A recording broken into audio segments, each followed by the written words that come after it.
Hello students, this is Priyanka Vijay. In today's class, I'm going to explain you summary of this poem Unfolding Word. And the poet of this poem is Naoshi Koreyama. Let us know about the poet. Naoshi Koreyama is a Japanese poet who studied English literature in the United States and returned to teach in Japan. He began to write poems while he was away from home and went on to publish 9 collections in English. Besides 3 translated from Japanese, he has recently published a collection entirely in Japanese. This poem compares the flowering of the water lily to the process of understanding a poem. It is a simple poem but rich in meaning, and that poem is Unfolding Word.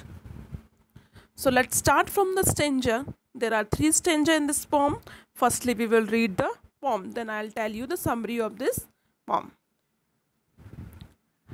One is amazed by a water lily unfolding with each passing day, taking on a richer color and new dimensions. One is not amazed at a first glance by a poem which is as tight closed as a tiny bird. Yet, one is surprised to see the poem gradually unfolding, revealing it richer in self, inner self, as one reads it again and over again. यहाँ पर क्या बात हो रही है? This is a seemingly simple poem with a deep and profound meaning spanning multiple labels. यहाँ पर जो वाटर लिली फ्लावर है, flower like a lotus on the surface of water. I think every one you have seen lotus. तो पहले जो उसके words होते हैं, तो यहाँ पर बड़े अच्छे से उसको डिस्क्राइब किया गया है कि जो वाटर लिली है वो इतना सुंदर होता है और हर दिन वो बहुत सुंदर होता जाता है, उसका साइज चेंज होता जाता है and day by day it become very beautiful. So we are amazed at the increasing beauty of the water lily as we watch it unfold at its own pace day by day, and ordinary looking birds open out to reveal petals of delicate shades, mesmerizing us with its stately elegance. और ये हमें इतना attract करता है. Advance amaze, जब हम इसको पहली बार देखते हैं तो पोयम में ये बोला गया है कि जब हम इसको एक बार पढ़ेंगे तो हमें इतना समझ में नहीं आएगा. We will not amazed on that level.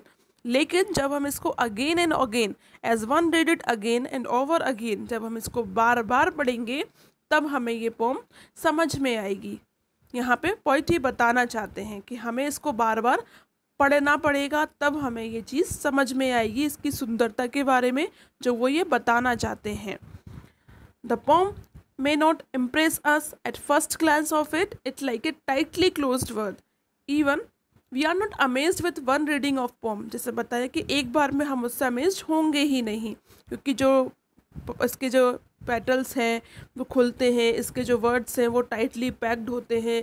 जब धीरे धीरे वो खुलते हैं तो वो फ्लावर इतना सुंदर हो जाता है. उसकी सुंदरता के बारे में बताया गया है. But on reading it over and over again, we are able to enjoy the deeper meanings. It unfolds like a lily in bloom. The first verse is an amaze of beauty of the blooming water lily bird. Its rich color and graceful height are left to the imagination of the reader who sees the flower through his mind's eyes. जब हम इसको पढ़ेंगे तो हमारे mind में एक image बन जाएगी, एक पिक्चर बन जाएगी उस फ्लावर को, और हमें वो पिक्चर इतनी सुंदर लगेगी कि हम उस फ्लावर से प्यार करने लगेंगे, हमें वो इतना पसंद आएगा. तो हमें एक इमेजिनेशन बनाना है अपने माइंड में, how beautiful is that flower. The second word state a contrast and the comparison, a contrast between our response of an unfolding lily and our response to the poem, though both of them are similar in the way they treasure there. So this is the poem. Beautifully poet ने यहाँ पर इसको explain किया है water lily को, और हमने उसको समझा है. तो पोइट ने भी बोला कि हमें इसको समझने के लिए बार बार पढ़ना पड़ेगा कि हमारा जो फ्लावर है वो कितना सुंदर है. तो उन्होंने अपना प्यार दिखाया है नेचर के प्रति। So this is the pome. I hope आपको समझ में आई होगी। Thank you. Have a good day.